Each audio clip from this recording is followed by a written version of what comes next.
Assalamualaikum warahmatullahi wabarakatuh. Kembali lagi bersama saya Alfian Febriansyah Susanto. Ya, di sini saya akan mempresentasi, yaitu mempresentasikan tentang model infrastruktur jaringan. Ya, di situ ada tertera nama saya dan NIM saya. Oke, yang pertama, hmm, pentingnya untuk memahami model infrastruktur jaringan di era digital sekarang. Infrastruktur jaringan adalah tulang punggung dari setiap komunikasi data. Ini mencakup perangkat keras, perangkat lunak, dan protokol yang memungkinkan perangkat-perangkat seperti komputer, server, dan perangkat mobile untuk saling terhubung dan berkomunikasi.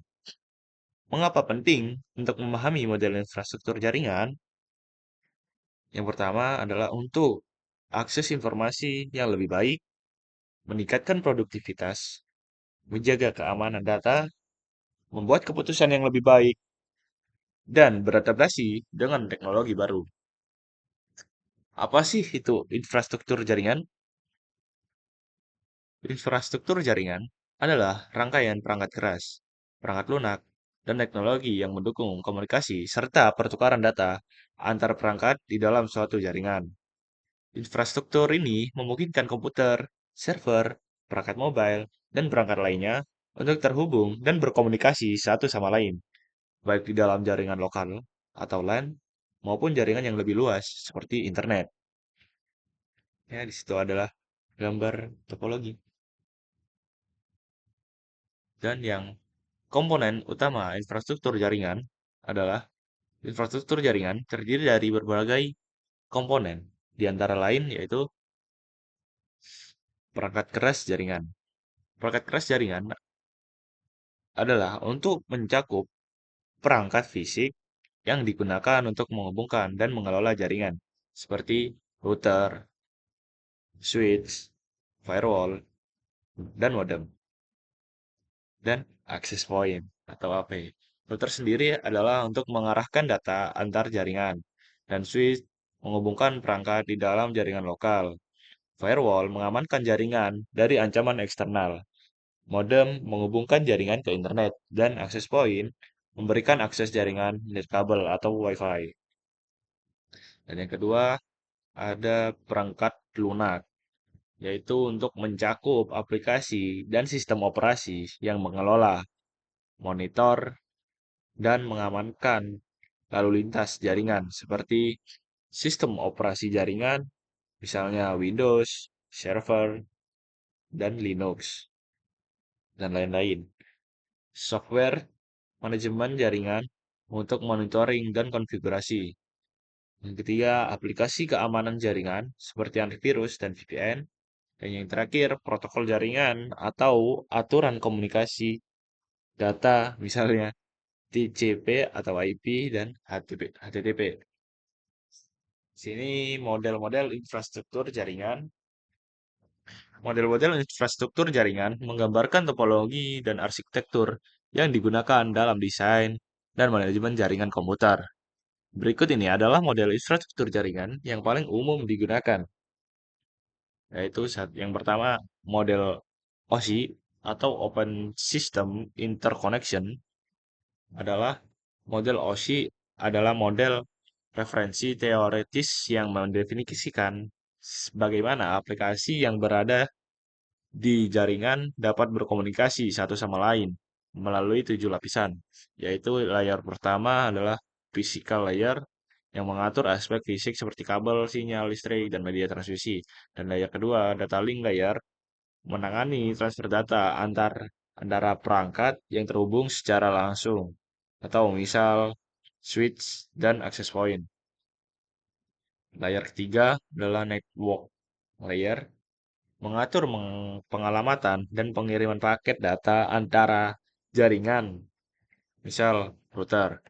Yang layer keempat, transport layer, menyediakan layanan pengiriman data end-to-end dan memastikan keandalan.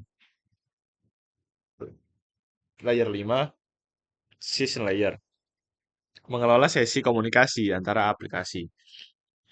Layer keenam, presentation layer, menangani format data agar dapat dipahami oleh aplikasi berbeda, misal enkripsi, kompresi. Dan layer ketujuh, application layer, berinteraksi langsung dengan aplikasi yang digunakan oleh pengguna. Ini yang kedua, ada model TCP atau IP, Transmission Control Protocol atau Internet Protocol. Model ini lebih praktis digunakan dalam desain internet modern. Ini terdiri dari 4 lapisan utama, yaitu Network Interface Layer, yang kedua Internet Layer, yang ketiga Transport Layer, dan yang keempat Application Layer. Lanjut, yang ketiga infrastruktur jaringan terpusat. Pada model ini, semua perangkat jaringan bergantung pada suatu server pusat untuk menjalankan aplikasi dan layanan. Server tersebut mengontrol semua aktivitas di jaringan yang mempunyai keuntungan dan kelemahan. Keuntungannya adalah manajemen yang lebih mudah dan kontrol terpusat. Kelemahannya, jika server pusat bermasalah, seluruh jaringan bisa terganggu. Dan yang keempat, infrastruktur jaringan terdistribusi. Dalam model ini, berbagai server dan perangkat dapat berfungsi secara independen, berbagi tugas komputasi atau penyimpanan. Keuntungannya lebih tahan terhadap kegagalan sebagai failover. Kelemahan manajemen lebih kompleks dan memerlukan infrastruktur lebih canggih. Dan yang kelima, infrastruktur jaringan peer-to-peer. Pada model peer-to-peer, setiap perangkat di jaringan dapat bertindak sebagai klien maupun server. Tidak ada server pusat yang mengatur jaringan ini. Keuntungannya tidak ada ketergantungan pada server pusat, kelemahannya keamanan dan pengelolaan yang lebih sulit. Yang keenam, infrastruktur jaringan cloud. Infrastruktur ini menggunakan layanan komputasi awan, di mana sumber daya jaringan seperti server, penyimpanan, dan perangkat lunak disediakan oleh penyedia cloud dan diakses melalui internet. Keuntungannya skalabilitas yang tinggi, biaya yang lebih rendah, dan akses yang lebih mudah. Kelemahannya ketergantungan pada konektivitas internet dan penyedia layanan cloud. Dan yang ketujuh, SDN atau Software Defined Networking. SDN adalah pendekatan jaringan yang mengelola jaringan secara terpusat menggunakan perangkat lunak.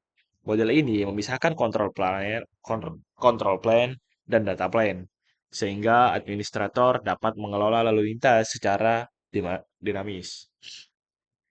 Keuntungan, fleksibilitas tinggi dalam pengelolaan jaringan, optimasi yang lebih baik. Kelemahan memerlukan keahlian teknis yang tinggi. Sekarang kita memasuki topologi jaringan. Topologi jaringan menggambarkan bentuk fisik atau logis dari hubungan antar perangkat dalam jaringan. Beberapa topologi yang umum adalah yang pertama topologi bus. Semua perangkat terhubung pada satu kabel tunggal. Jika ada kerusakan pada kabel, seluruh jaringan akan terganggu. Nah, di sini ada semacam gambar topologi jaringan bus. Kelebihannya mudah diimplementasikan, biaya rendah karena menggunakan sedikit kabel. Kurangan, jika kabel utama mengalami masalah, seluruh jaringan bisa terputus dan bisa jadi terganggu. Kinerja jaringan menurun seiring bertambahnya perangkat. Oh, jika ditambah, jika ada perangkat yang masuk lagi atau ditambah lagi, mungkin kinerja ini bisa lemot gitu, menurun kinerjanya. Oke, lanjut. Topologi jaringan star. Topologi star, semua perangkat terhubung ke satu perangkat pusat atau hub atau switch. Jika ada kerusakan pada salah satu perangkat, hanya perangkat tersebut yang terpengaruh. Belum ya? Ya, di sini ada gambar topologi jaringan star.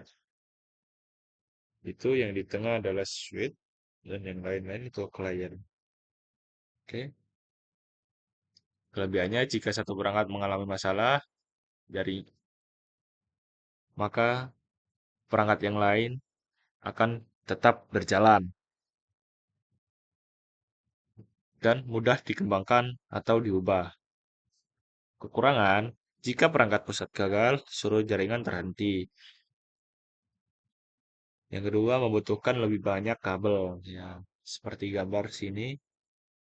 Hmm, oke, kita lanjut ke topologi jaringan ring. Setiap perangkat terhubung ke dua perangkat lainnya, membentuk lingkaran atau cincin. Data berjalan dalam satu arah. Ya, ya benar. Kita ini seperti cincin ya, ring topologi.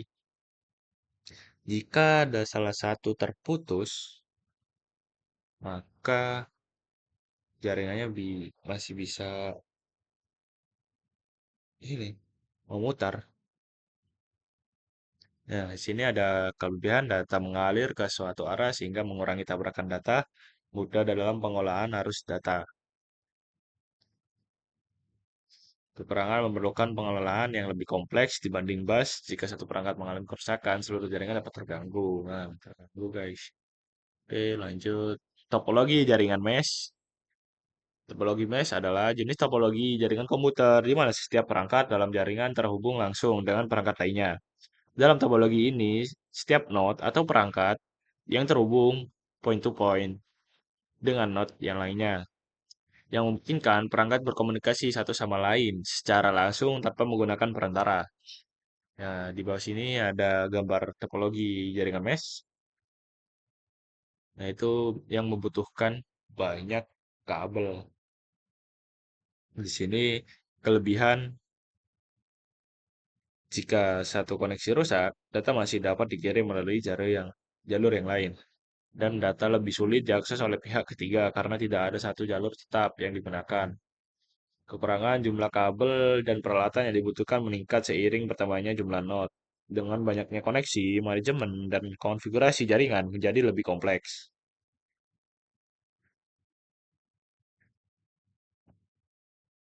Topologi jaringan tree. Salah satu jenis topologi jaringan yang menggabungkan fitur topologi bus dan bintang atau star adalah topologi jaringan tree, di mana jaringan dibentuk dengan struktur hierarkis yang menyerupai cabang-cabang pohon. Semua cabang jaringan bercabang dari satu node utama atau root node, biasanya hub atau switch. Ya, kelebihan setiap cabang dapat diisolasi dan dikelola secara terpisah, memudahkan troubleshooting dan manajemen jaringan. Memungkinkan untuk memperluas jaringan dengan menambahkan node tanpa mengganggu jaringan yang sudah ada. Kurangannya, jika root node atau node utama mengalami masalah, seluruh jaringan bisa terganggu. Yang kedua, memerlukan banyak kabel, perangkat keras seperti hub dan switch, sehingga biaya implementasinya lebih tinggi dibandingkan topologi bus atau ring. Berdasarkan jenis layanan. Yang pertama ada LAN atau Local Area Network, jaringan yang mencakup area relatif kecil seperti kantor atau rumah. Dan WAN, Wide Area Network, jaringan yang mencakup area yang luas seperti negara atau benua. Contohnya adalah internet. Dan yang ketiga adalah MAN atau Metropolitan Area Network, jaringan yang mencakup area metropolitan seperti kota. Dan PAN, Personal Area Network, jaringan yang menghubungkan perangkat pribadi dalam jarak yang dekat seperti smartphone dan headset Bluetooth. Oke, sekian saja. Di sini saya akan membacakan kesimpulan yang terakhir. Infrastruktur jaringan adalah dasar dunia digital kita yang terdiri dari sistem kompleks yang terdiri dari perangkat keras dan perangkat lunak yang menghubungkan berbagai perangkat dan memungkinkan mereka berkomunikasi satu sama lain. Pada dasarnya, infrastruktur jaringan berfungsi sebagai jembatan digital yang menghubungkan kita semua satu sama lain. Sekian dari presentasi saya. Jika ada salah kata atau menyinggung, mohon dimaafkan. Dan segitu saja, mungkin bisa bermanfaat bagi teman-teman yang sedang menonton. Oke, sekian. Terima kasih. Wassalamualaikum warahmatullahi wabarakatuh.